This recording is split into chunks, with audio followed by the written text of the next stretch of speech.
Um das deutsche Paradoxon. Ja, was könnte das sein? Wir stellen alles ins Netz und finden es dann komisch, dass wir ausspioniert werden. So ungefähr ganz, ganz grob. Und ein Mann, der jetzt die nächsten 45 Minuten, vielleicht sogar 60 Minuten zum einen hier Rede und Antwort stehen wird, ist so ein Journalist durch und durch. Also ein Buch hat er geschrieben, What Would Google Do? Außerdem schreibt er über das Netz und über die Medien bei buzzmachine.com, hat überall eigentlich seine Meinung verfasst, ist TV-Kritiker und ja, jetzt kommt der gespielte Witz. Was ist das? Jeff Jarvis hat vor 2 Tagen getwittert, dass er, und wenn er den Mut dazu hätte, sein iPad auf der Bühne Jimi Hendrixen würde. Und deswegen haben wir vorsichtshalber einen Feuerlöscher hingestellt. Okay. Do you have your iPad with you? No. I'm sorry. Okay, also er hat jetzt genug Einführung erfahren. Ladies and Gentlemen, Jeff Jarvis. Bitteschön. Dankeschön.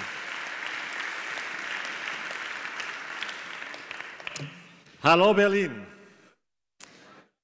Zuerst muss ich sagen, dass es tut mir leid, aber mein Deutsch ist sehr schlimm. Seit Schule habe ich zu viel vergessen und gibt es zu viele Jahre. Also leider muss ich heute Englisch sprechen. So I hope that you'll tolerate that.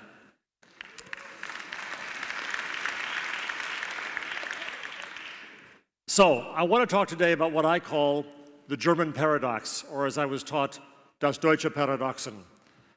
I want to talk about privacy and publicness, and for that, to illustrate that, I will use penises. After all, it's Germany. So, I married into a German family, and mein Schwiegeropa, my wife's grandfather, used to say to us all the time, and say to me all the time, you shouldn't tell people that. No one needs to know that. Does that sound like your opa? Yeah, I think it's part of the German culture, and you will tell me in a few minutes where I'm wrong, but I think this link to privacy is somehow innate in the German culture, and I don't think it's just because of the Stasi and the Nazis. My German opa left in 1923, and it was in his soul as a German. And so I think that we find in this some really interesting ways to view the current discussion about privacy. And I think we talk about privacy too much, and I want to talk about the benefits of publicness. So, Germans and privacy. Street View has caused great controversy here. Have you all seen this video of Google Home View? Okay, so I won't bother showing it to you. For those of you, especially my American friends who have not seen it, even if you don't speak German, you'll get the joke. Go look for the Google Home View video. So Street View has been very controversial here in Germany, so much so that the Google Street View car was sabotaged here. I don't think it was just a random crime. German privacy laws and privacy discussion is coming into play with both Google and Facebook. A German minister sent a letter to Facebook recently complaining about the privacy policies. Google is under constant fire. So I see this constant discussion about privacy here. But then I went to a sauna in Germany. And as an American, I was a bit surprised. For my American friends, is it mixed? Yes, of course it's mixed. It is men and women together, naked, in the sauna. What's the big deal, right? And I learned from that Germans care deeply about the privacy of everything except their private parts.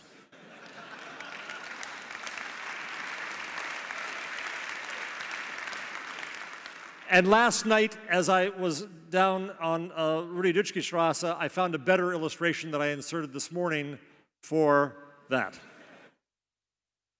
By the way, I had this great contrast in media worlds in Germany yesterday. I went to visit Kai Diekmann, whom I know, and then I went afterwards to the Taz, where this is. He's quite proud of this. Kai is. So I'm not making fun of this in Germany. I'm quite the contrary, saying that I think there is a lesson to be learned for the rest of the world about this German attitude, and I want to try to dig into this. So what it makes us ask is, why is the private private? What should be private, right? So if you go into a German sauna, I've got a dick, you've got a dick, big deal, right? That's not private. To an American, that is shocking. I was at Davos. I'm sorry, I just did place dropping there, but I was at Davos, and I went into a sauna there, and there were a bunch of sweaty Russians in there with me, all naked, and the door opened as I was standing there naked, getting out of the douche, and this woman opened the door, saw me, shrieked, and closed the door. I hope it wasn't just me that caused this. And I heard her husband, they were Americans, obviously, and the husband said, no, no, no, honey, it's supposed to be like that. Yes, it is. And she came in wrapped in her towel so tightly she could not breathe and looked up the whole time in the sauna. And I think that he had problems. But so each of our cultures has something different that we consider private. The Scandinavians have what we Americans think is this nutty attitude where they publish what everyone makes and what they pay in taxes. They are transparent to that effect. That amazes me. The Dutch are famous for leaving the curtains open on their windows, right? The funny thing about this is, though, I went to Google Street View to try to find an image for this slide. I couldn't find a single Dutch house that had the drapes open. Every one of them was closed. Maybe it's because of Google Street View. I don't know. We in America make crimes and criminals public, right? In the UK and Europe, that's often protected. Then, of course, there's Twitter and all of us sharing what we had for breakfast.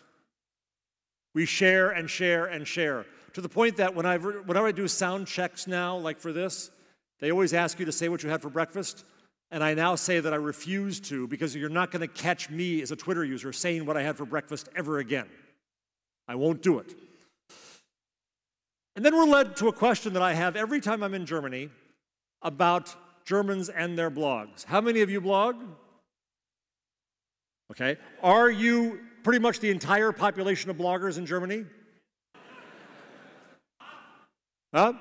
Entschuldigung? In Deutschland? Blogged in Deutschland? Oh, you're 50%, yes. Right.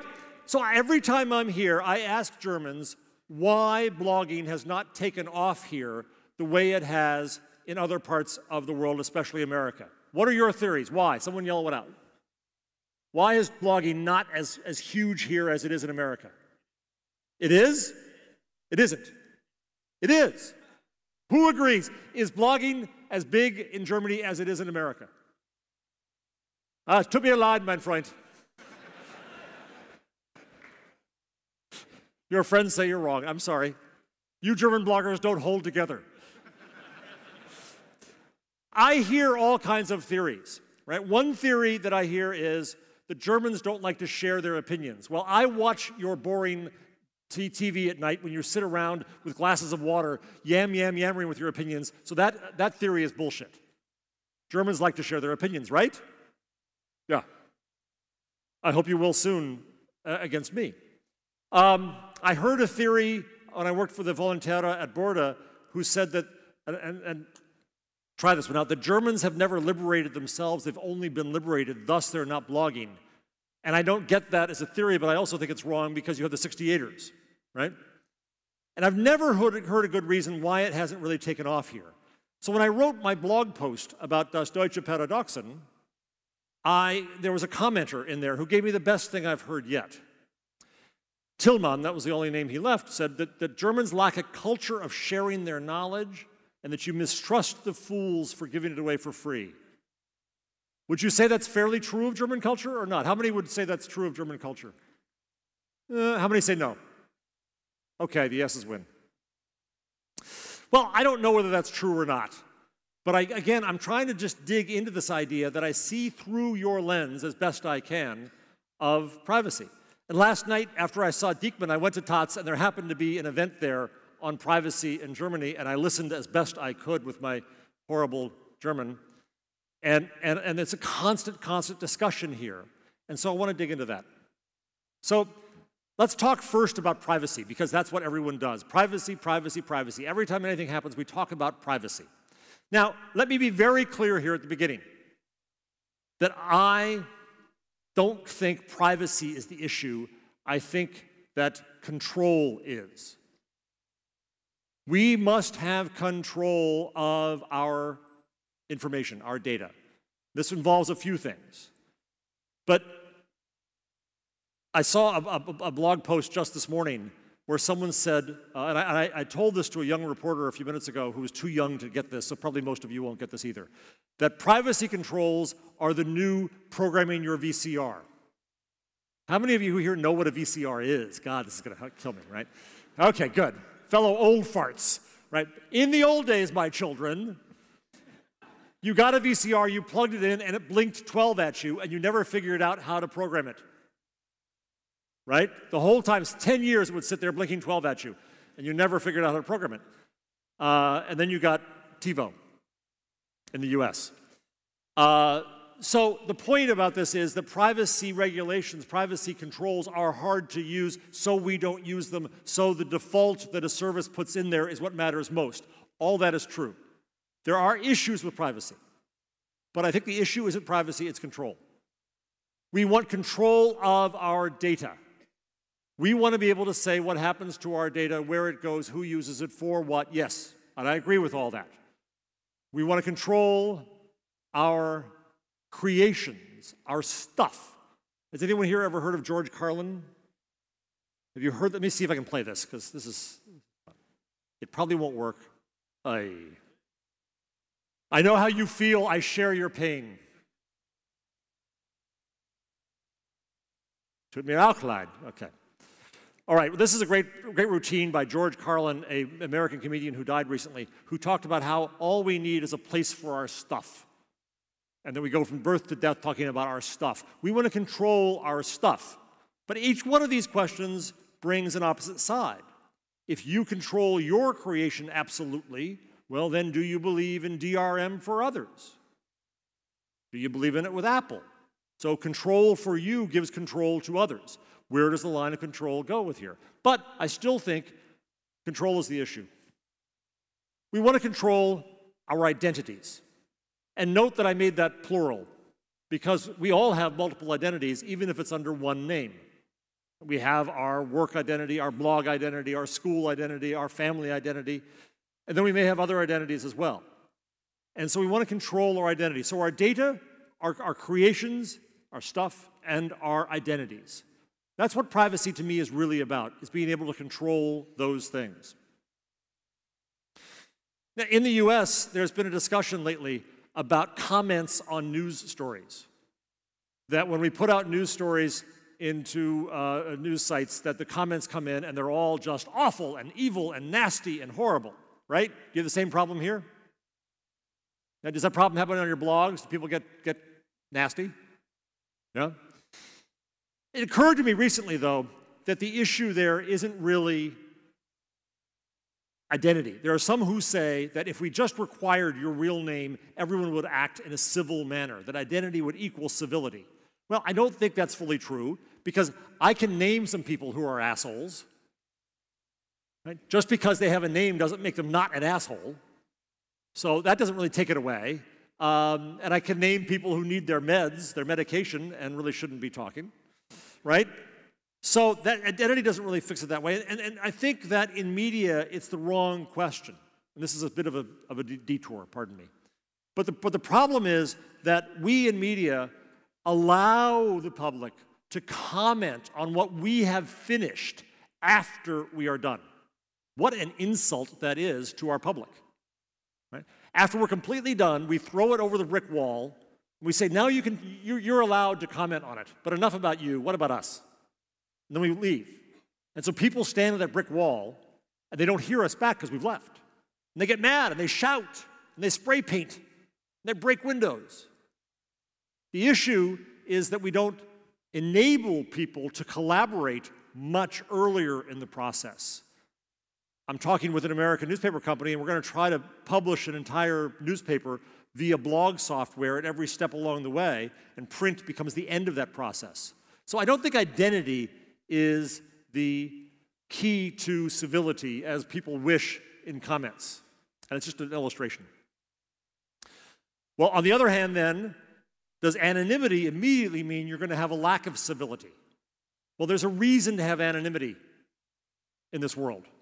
There's a few reasons. One is China, one is Iran, one is whistleblowers anywhere in the world, whether for government or for companies.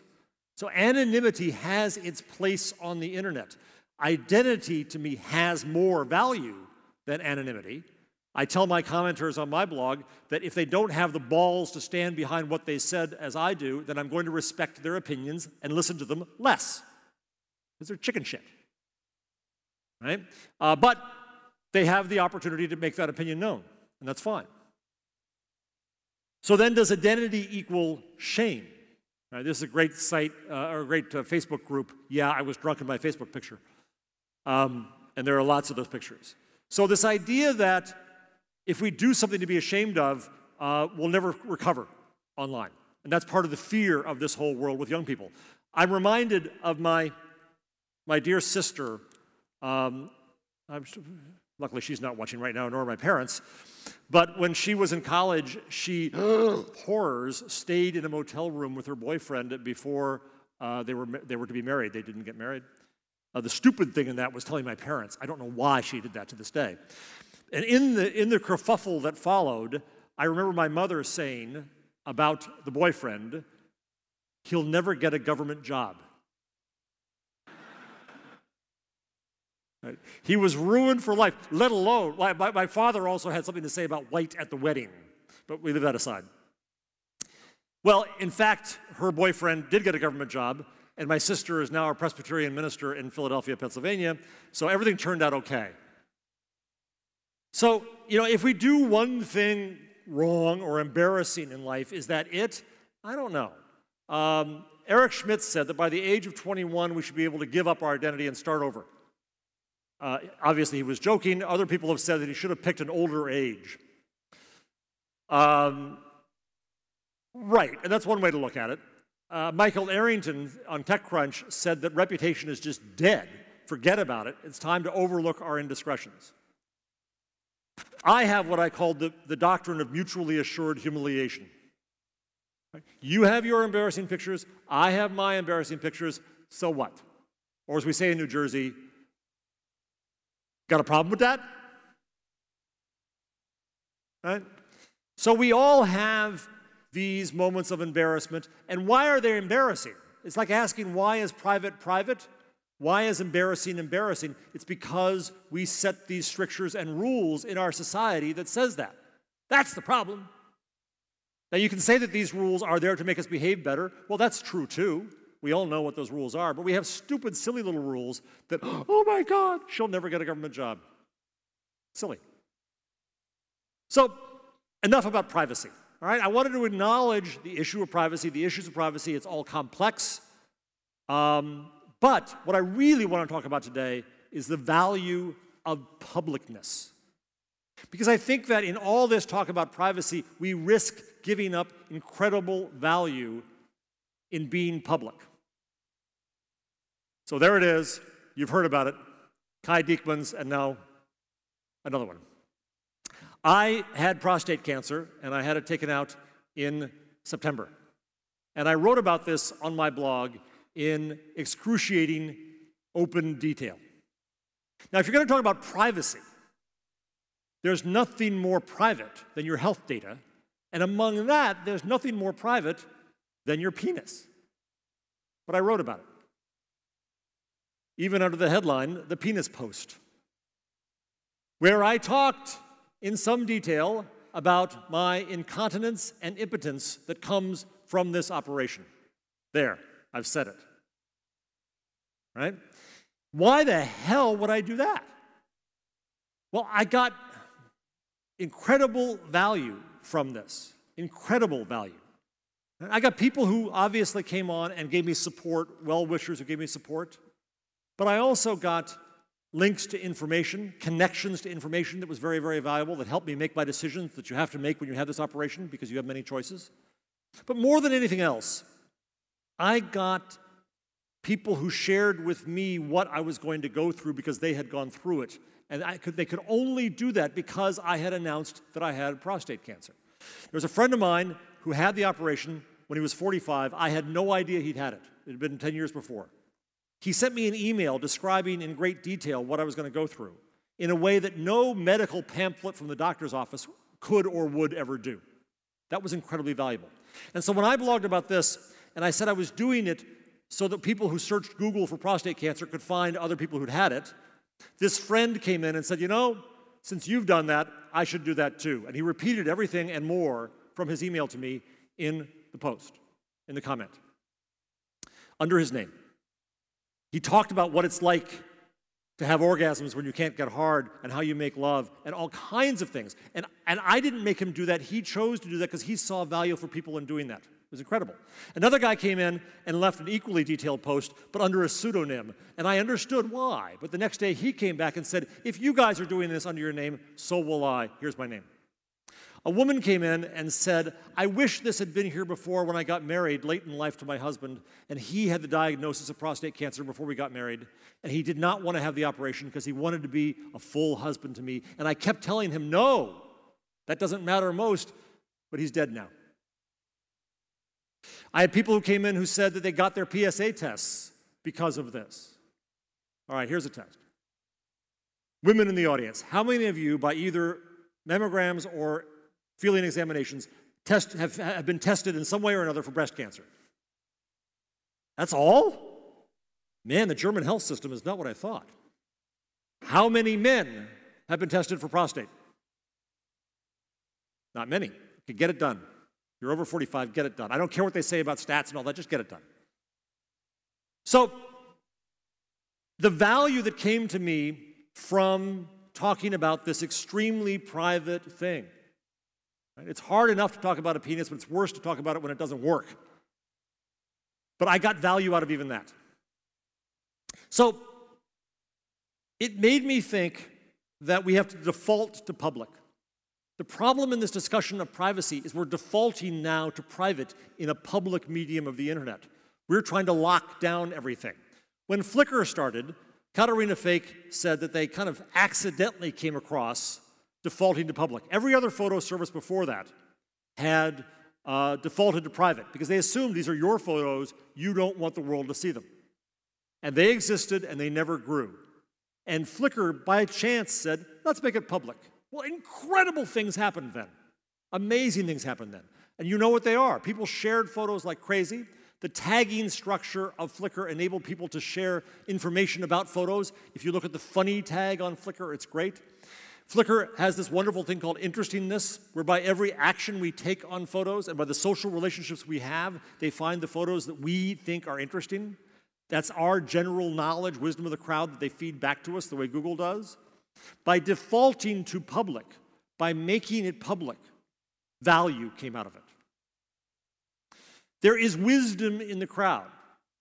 Now, the problem with me doing what I'm doing right now is that I am going against that. You know a hell of a lot more than I do, so what the fuck am I doing standing here and you're talking there? But we'll fix that in a few minutes. Every crowd is wise. Every crowd has wisdom, has knowledge. And how do you get that out?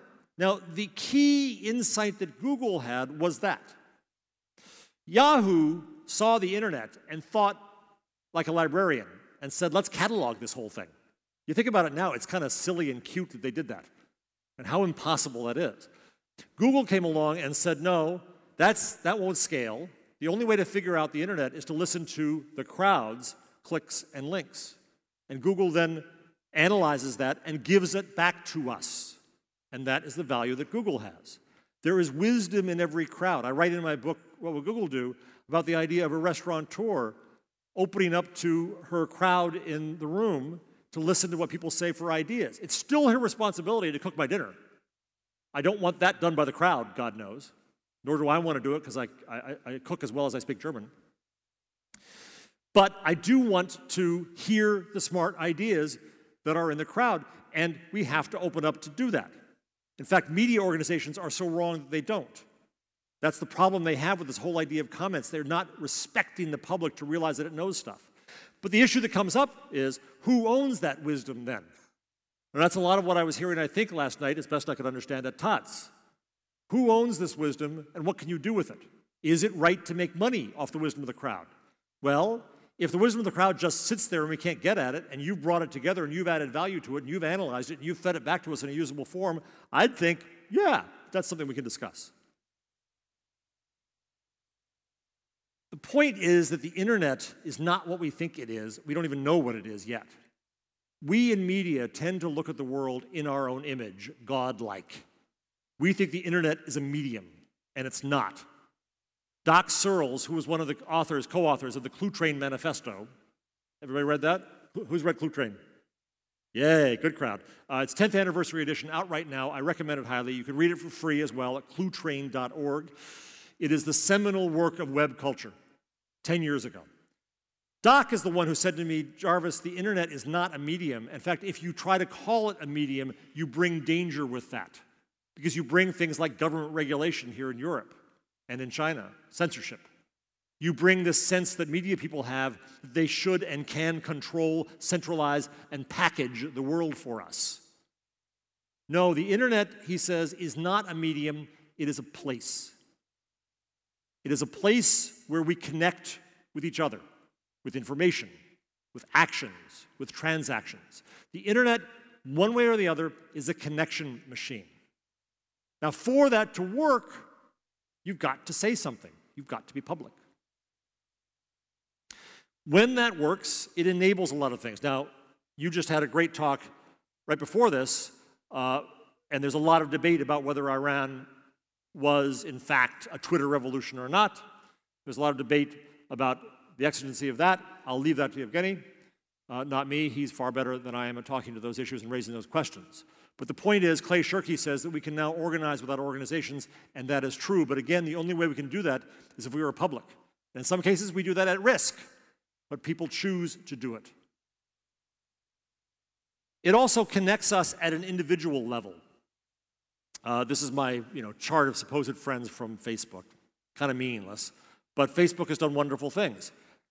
I often ask this question when I'm in groups of people older than you are, so I think the answer will be different. How many of you, in some cases the answer will be irrelevant for the reason I'm about to make clear, but how many of you have ever searched Google, Facebook, any tool online to find an old, lost high school or college girlfriend or boyfriend? Right. Usually when I ask that, 3 brave hands go up with old farts, right? And I compliment them for being the only honest one in the rooms. Of course everyone has. Of course. Now, I went searching for my high school girlfriend. I couldn't find her. She had no Google shadow. She lived absolutely in private, no public aim at all. She, however, found me because I have a Google shadow the size of Utah and an ego to match. So we got together. My wife knows about it. It's okay. Believe me, nothing happened. But because of that, a few things happened, right? One was that we got to find out what happened to each other, a mystery that without Google and without the internet could never have been solved. We would have gone to our deaths never knowing. Second is I got to apologize to her for being an asshole at age 17 and stopping calling. By the way, I should update that's the phrasing from my generation, is that I didn't call. I guess the updated version of that would be I stopped SMSing, I unfriended you, I don't know, what is it? But my point is that in the current generation, which I ridiculously call Generation Google in my book, because what the hell, we got to name every generation, we in media, that won't happen. Because people will be connected in some way through a web of people forever. And I think that means that we will treat each other better. That's the idea of the doctrine of mutually assured humiliation. We become more tolerant of each other's foibles. We stay connected. We know we can't run away from each other. We become more connected and more of a society. But I'm an optimist. But I think that's what happens. Mark Zuckerberg got into a lot of heat, and I heard him quoted 5 times at TOTS last night about saying that privacy is dead. Tote. Well, here's what he really said, I think, which is that we are just sharing more and more information all the time. And I named this Zuck's Law, that we shared twice as much last year as we shared the year before. We'll share twice as much next year as we shared this year. We're just sharing more information. That's just reality, folks. That's the way we operate now. And we're not doing it because we're insane. We're doing it for a reason. We're doing it because we have value.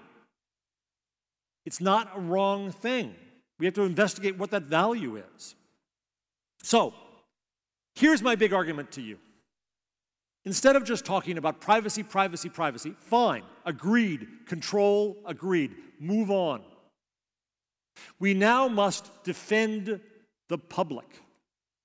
Because what is public is owned by the public, and we are the public. So when you cut down what is public, you steal from all of us. That's the doctrine I want to talk about today. There is a defense that I want to see of the public. So beware your precedents, my friends.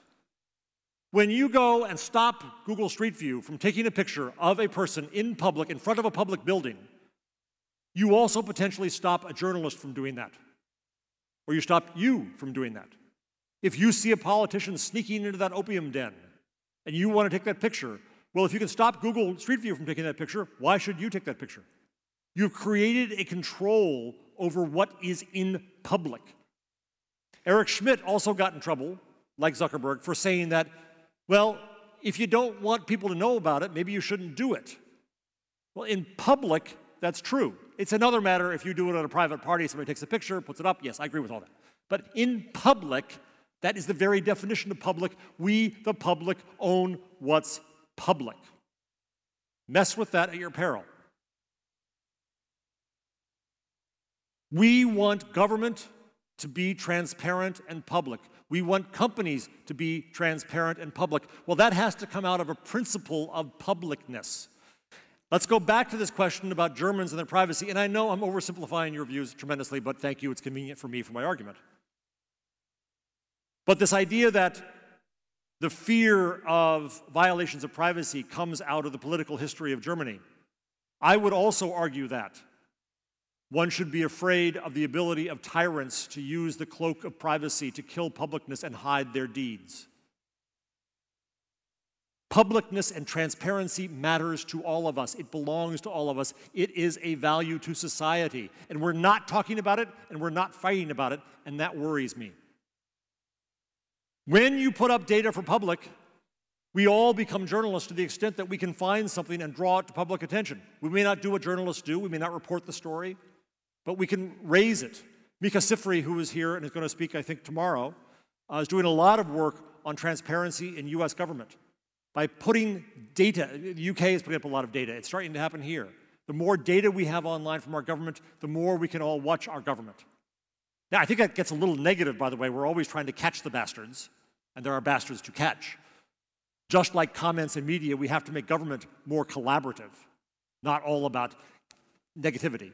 But even so, it's our government, it's our money, it's our data, it's our actions, it's our society. The more public it is, the more we can all watch it and safeguard it. When you try to cut that down, beware. So transparency is the default we want from our public institutions. And if we do that, then I think it affects our private lives as well. That we see this benefit to publicness, and we see an ethic of publicness. It's the ethic I've learned in great measure on my blog, that there's a benefit to it, that I reveal a lot. If you go to the About page on my blog, it's obnoxious in its detail, just to make this point. But I reveal what stock I own, what consultancies I do, where I speak, what relationships I have, my come-and-go religion, who I vote for, all these things. Because I think it is beneficial to be transparent by default, public by default, versus the discussion we have on the internet now is to try to make everything private, almost by default. We give up value then. So the internet is a public place. So first I talk about the idea of the public and us owning the public. Well, the internet itself is the public. It is our new public. It is our new public place, our new public square. And I say that we have to defend that against those who will try to shut down parts of it. And we have to be smart enough not to do it ourselves, to ourselves. So we come to a world of walled versus open in all kinds of things. And I think that every time we look at the architecture of our new world, we have to ask this question of how it operates better. Now, we can argue about the iPad versus the WeePad. By the way, I returned my iPad last week, so there was no need for this. I did a reboxing video.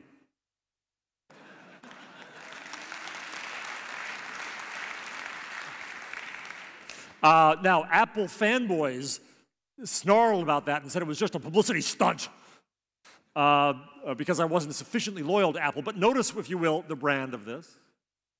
Notice, if you will, the brand of this. I remain an Apple fanboy, though they would drum me out of the core. And there's a discussion right now about what's better, Apple or Android. That's how I'm ridiculous. I carry two phones for that reason. And we're not sure yet, right? The Apple apps are, in fact, better now. And the brand brings something in all its value. But there's something to this openness that matters. Whether the WeePad here in Germany is going to be, a big competitor to the iPad, I have no idea. But the fact that it has USB ports and a camera and Android, I think, is a benefit. But we'll see how this works out. By the way, I don't think the issue about the iPad and all that, the problem I had with the iPad was not anything really religious. It was that I couldn't see a use for it. Sorry to disappoint you before you all get it at the end of the month. I know I pissed off some of you. But I sat there on the couch watching a TV show and saying, wow, this is cool. And then I looked up at my huge TV and I said, what am I doing this for? I sat there going through the web saying, oh, this is nice. But then I tried to leave a comment or send an email. It was a pain in the ass. Right? My religious problem with the iPad is primarily this, that I see a problem coming on the web. Two things. One, when I complain about the iPad, people say, you don't get it, Jarvis. It's not about creation, it's about consumption. Well, that scares me, that we move back to a world where we, the people formerly known as the audience, become an audience again.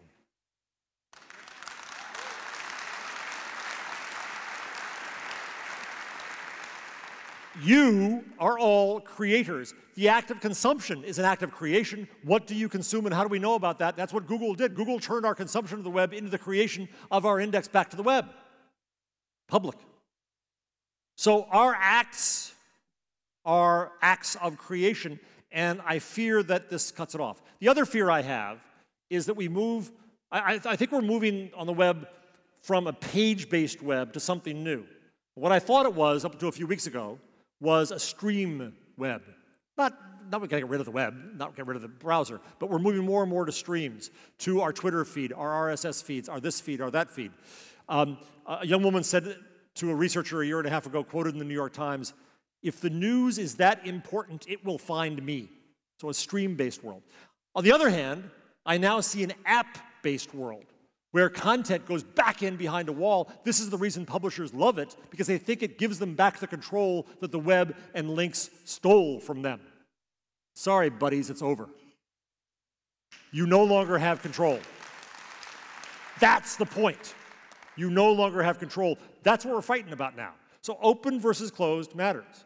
Private versus public, opaque versus transparent, closed versus open, controlled versus free. It is a continuum. So when you talk just about privacy, you have an impact on what I think is this continuum of an open world. I had the hubris to pen a Bill of Rights for cyberspace. For those of you who haven't done it, I highly, highly recommend that when you're back on the internet, you Google John Perry Barlow's Declaration of Independence in Cyberspace. Written in 1996, it is brilliantly done. And it says to governments and institutions, we didn't invite you here, you don't belong here, you don't govern us, stay out. And I love it. Then when Google left China, I was critical of Google for being in China, I applauded them leaving China, but it occurred to me that no one else is standing up besides Google to defend the free speech, civil and digital rights of the Chinese people. Not the other companies that are helping build the firewall there, not the governments of the US, Germany, and Europe. No one.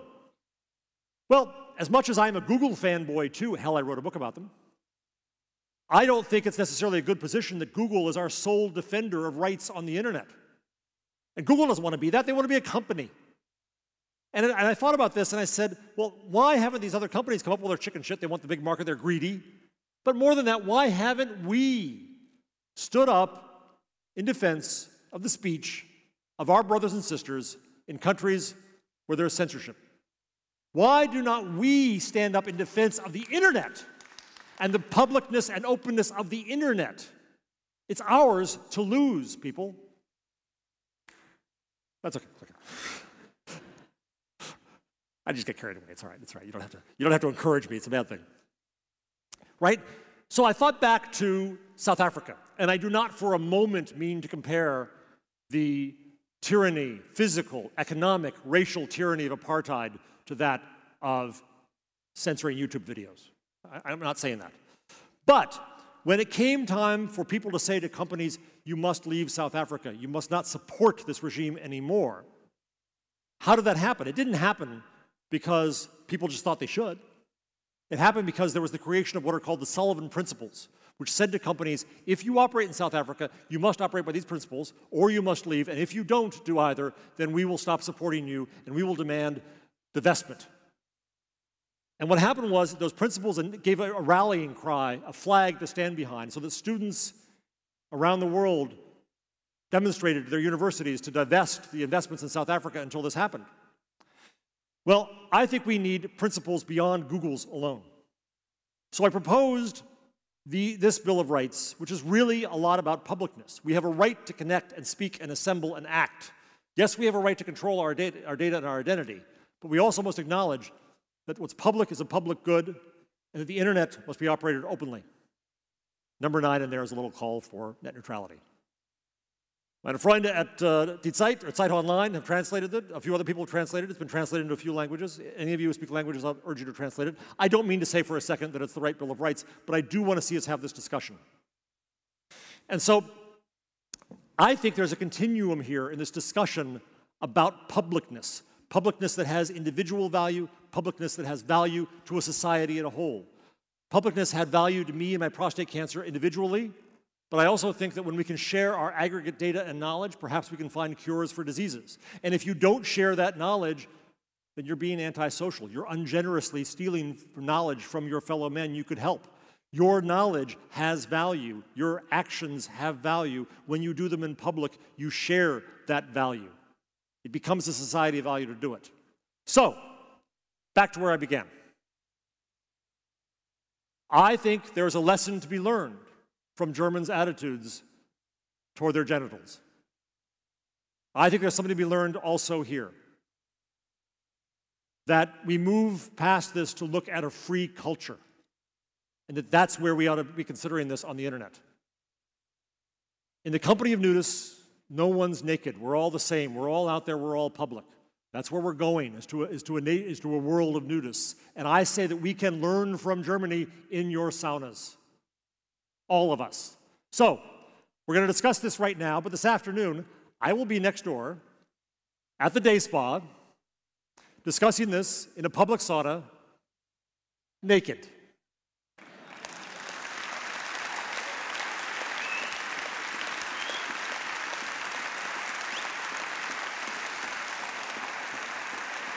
So,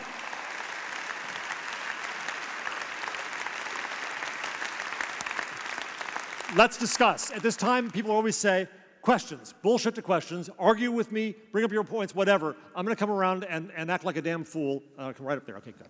There's always that first moment when nobody has anything to say, and it's very embarrassing. Thank you, sir. Sorry, yeah, watch out, I'm tripping. Okay. Hi, Jeff. Peter Sennhauser, Blogwerk. I have a problem with the American paradox. I live in the US, and I see there's a big difference in publicness as you feel it in the US and as we feel it here. Because the Americans are afraid of the government, while the Europeans are afraid of private companies. And in the US, the government is not allowed to collect any data about me, while here, private companies are not allowed to collect any data about me. The danger is maybe that regulation could keep the private companies in their corner. And in the US, you always try to keep the government in its corner. You writing about your prostate cancer in the US might not give you health insurance for the next 10 years. Here, we have a government that regulates that you can write about your prostate cancer and you're still going to get health insurance. That's my first question. How about the paradox in the US? Stay on there for 1 second, because that is interesting, that if you try to go with the German question of saying that the reason we're so concerned about privacy is past governments. Yeah. But indeed, you're right. I think, have you blogged this yet? Please do so I can link to the blog. Because you said very well. I think it works both ways. I don't have the answer. I think it's very well said that we do have different attitudes about this, but I probably trust the market more than Europeans do, right? Why do I mistrust government more when we supposedly have such a good one for so long? I have no idea. Okay. Keep going.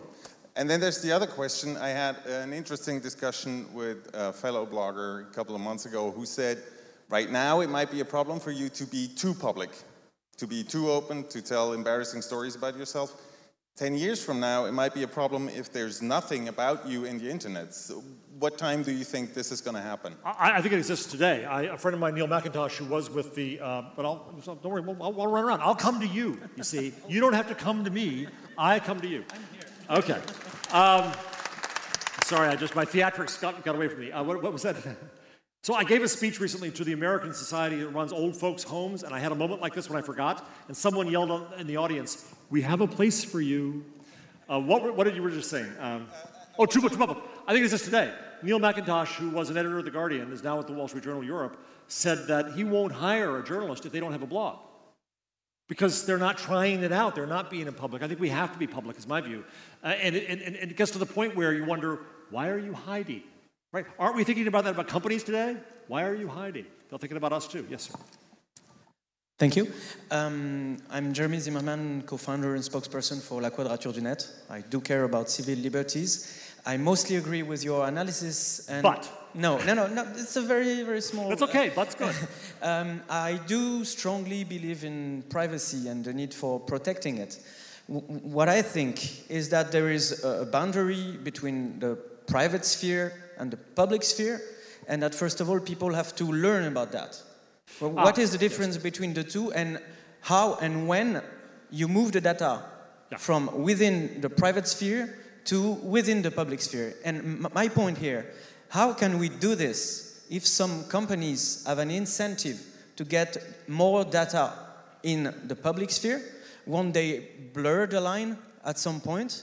So can we do it with Google, Facebook, and so on? Or is the only way to do it to use software and platforms that we control, that is free software and open platforms such as Identica or whatever other peer-to-peer search engine, so we control when the data go from private to public? Got it.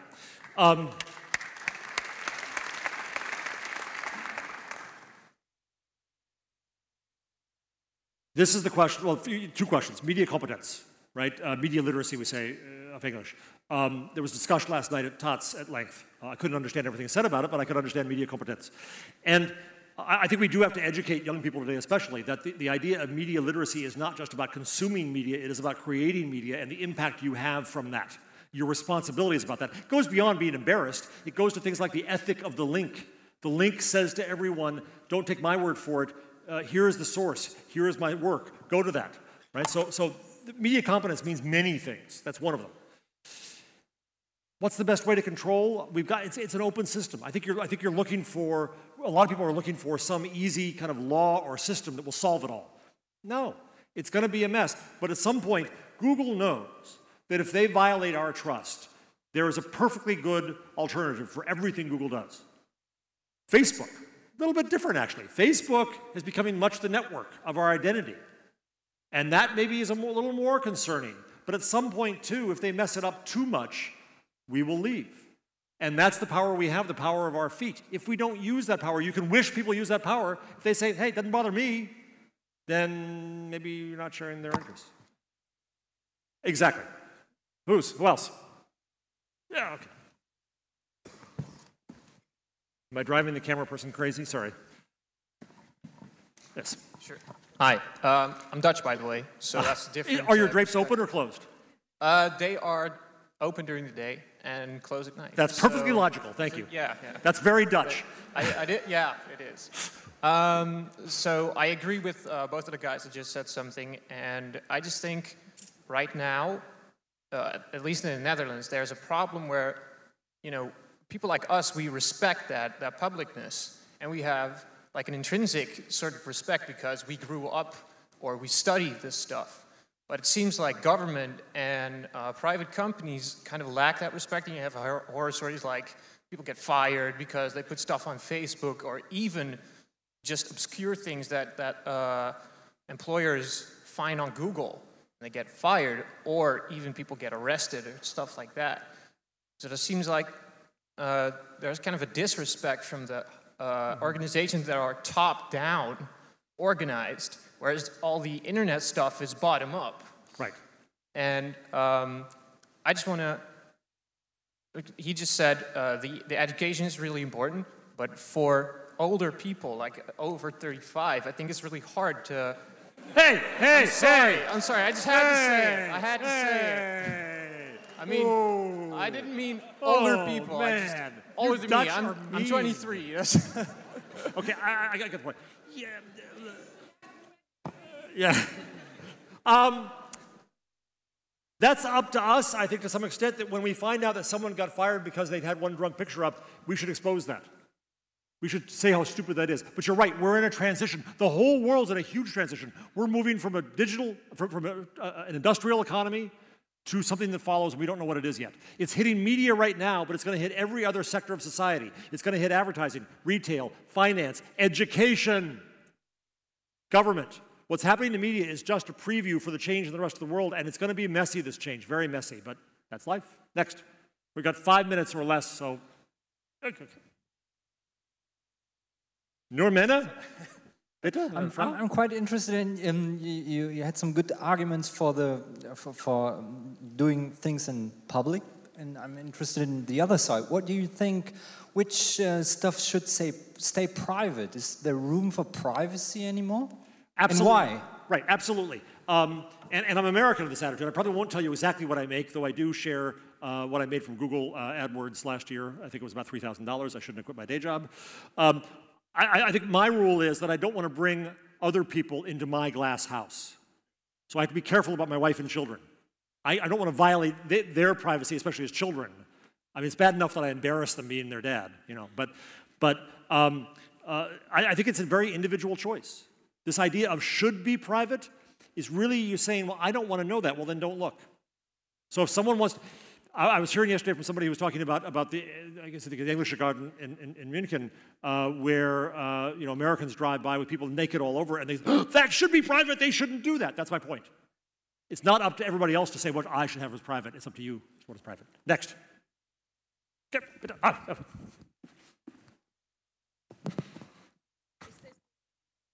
No quota, goddammit, but I get in trouble all the time. We have panels and everything, but man, so speak up. Okay, since you've been comparing Europe and the US, in the US you have many more analogous walled communities than we have here. What do you think about the phenomenon of the walled community within the internet? That's great. Yes, I think that we are more paradoxical in that, because we are on the one hand, you look at Americans and say, would you shut up about yourself? You just talk about yourself all the time. I don't care about you that much, yet we live in these private communities. And I think that that's what I want to avoid on the internet. And I think that's exactly what's happening. Next. Hi. One little question. You have spoken very much about the mixture of the American mixture of public and private, and the German mixture of public and private. But I have one little doubt. That is, will more transparency automatically generate more trust? I'm an optimist, because the problem is this. I think that all we hear is pessimism. Not all we hear, but too often what we hear is pessimism. Oh my God, that could go wrong, that could go wrong. You're right, everything could go wrong, So what are you going to do? Spend all day in a shell? No, right? So we will not learn this new world and make this new world if we don't take risks and try shit. So we've got to try stuff. And things will go wrong, we'll make mistakes. That's the beauty of, I think, the beta view of technology on the internet, is that when you try things, when you open up your process, you become collaborative necessarily. When you don't, when you think, I have the best product in the world and I finish it, you're not collaborative, you haven't listened. Bitte. Yeah, you spoke about internet censorship, and I think it's an issue which is growing up in every country, and they try to build fences around their country, and German professor said that it's about the localization of internet to special countries. So we have the German internet, the French internet, and all that stuff. And you just said that you want to encourage us and maybe all other countries to fight against it. How? Right. Best one of all, I'm not sure, right? But again, if we don't start, if we just sit back and watch what happens, I think it's a very geek view. I'm on a podcast called This Week in Google, plug.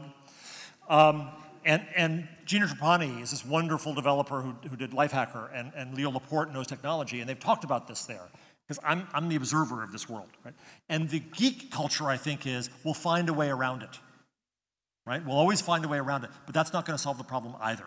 Sometimes we have to look at it in the face. Right? Google thought they'd find the way around it. They get along in China. Okay, well, right? No, they had to stare it. They couldn't ignore it. So I think we have to look at whether we have the ability to create a movement here. You already have the movement. You are the movement, right? You're it. Well, what do you say about this stuff? What do we talk about this stuff? I hate it when people tell me I should write this or that on my blog. I hate that. So I'm not trying to tell you what to write.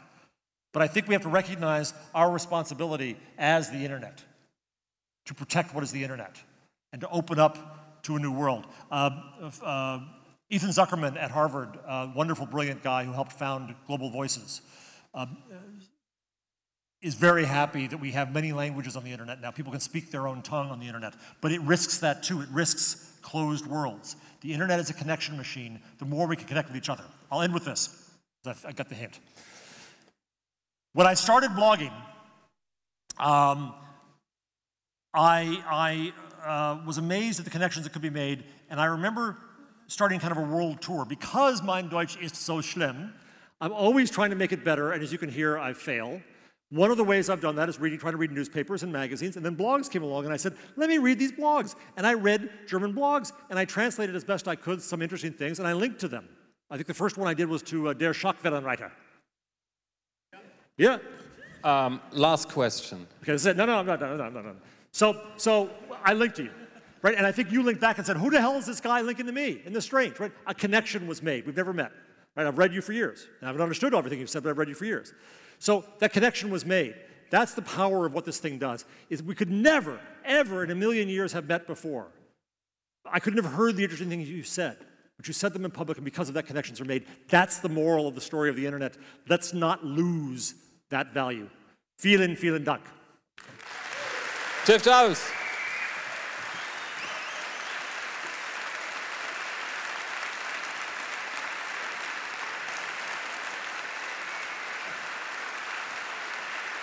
Heute Nachmittag, Day Spa.